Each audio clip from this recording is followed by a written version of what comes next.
In my dissertation research, I'm analyzing drawings from post-war men's fashion magazines in the years after World War II for the evidence that they provide of a new ideal of masculinity being proposed in the post-war as a counterpoint to the preceding era of fascist National Socialism.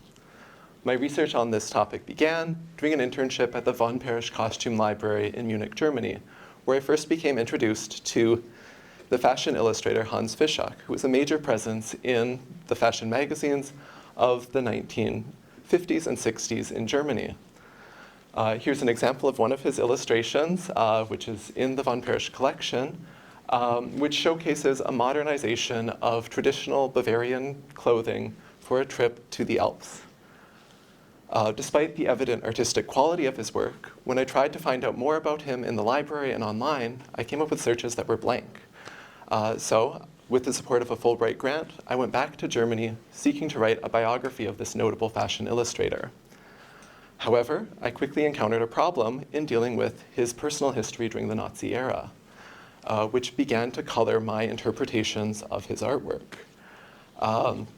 Rather than simple escapist elegance, details within his illustrations were pointing to the complicated context in which he was working. For example, here, one is drawn to notice a dead deer, which seems really out of place in a fashion illustration, and is made even more challenging when considering that the artist of the work had been a Nazi soldier and had personally served on firing squads.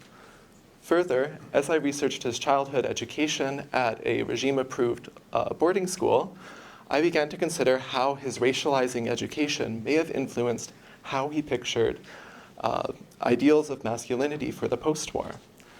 For example, here we have 5 sort of clones of an Aryan-coded ideal being contrasted by caricatures of supposedly unfit German men. Thus, with my dissertation research, I'm hoping to take a more holistic approach to this era of fashion illustration, seeing how German men and German artists retailored the recent past. In doing so, I'm taking a new approach to fashion illustration. Not only are these beautiful consumer advertisements, but they also provide evidence of the insidious influence of